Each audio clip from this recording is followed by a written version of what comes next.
నమస్కారం మిత్రులు, పెద్దలు. కోమటిరెడ్డి వెంకరెడ్డి వారి గురించి ఇప్పుడు నేను నా మనసులో ఉన్నది చెప్పాలనుకుంటున్నా.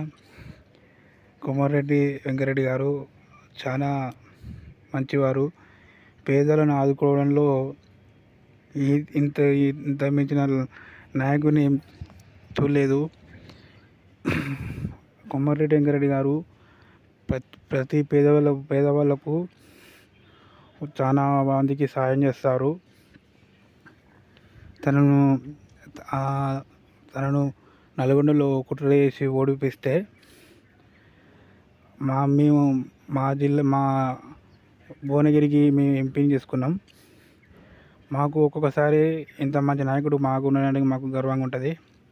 ప్రతి ఒక్క నాయకుడితో, ప్రతిపక్ష నాయకుడితో సత్సంబంధాలు మంచిగా మాట్లాడే తీరుస్తే మాకు ఎంతో ధైర్యం అనిపిస్తుంది.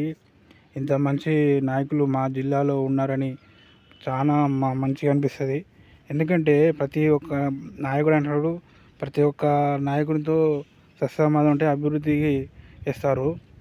ఆయన ప్రతిపక్షమైన ప్రతిపక్షం సినీ ప్రముఖులను ప్రతి ఒక్కరితో సత్సంబంధం కలిగి ఉన్నారు.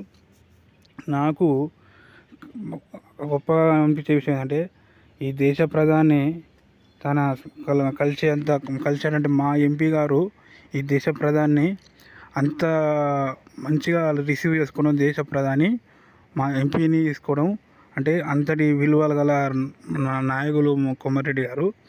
ఇట్లాంటి నాయకుడు మా జిల్లాకి ఉండడం, మాకే ఉండడం, మా అన్నయ్య ఉండడం మాకు ఇది పార్టీ విధంగా కాదండి, నా మనసులో మాట.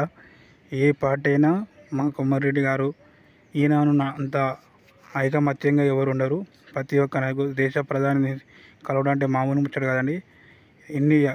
దేశంలో ఎన్ని ఎంపీ సీట్లు ఉంటే మా ఎంపీ వారిని కలవడం అంటే అభివృద్ధి కోసం మా అందరి సత్సంబంధం.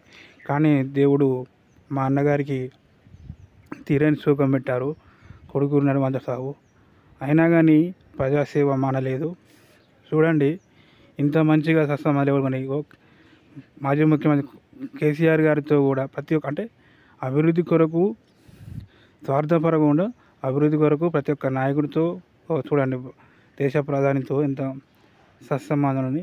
ఇట్లాంటి నాయకుడు కోమటిరెడ్డి గారు గురించి చెప్పాలని నల్గొండను ఎంతగానో అభివృద్ధి చెందారు. వీరు అన్నగారు రాజశేఖర రెడ్డి గారి హయాంలోనే మంత్రిగా చేశారు. తెలంగాణ ఉద్యమంలో కీలక పాత్ర పోషించారు. ఇట్లాంటి నాయకులు మా జిల్లాకు ఉండడం మాకు ఎంతో హాయిగా అనిపిస్తుంది. వీరు చేసిన సేవలు చాలా మందికి సేవ చేస్తారు. వీరికి రైట్ హ్యాండ్లను చాలా కాపాడుకుంటారు. వీళ్ళ మనసులను సొంత మనసు లెక్క చూసుకుంటారు. Thank you friends.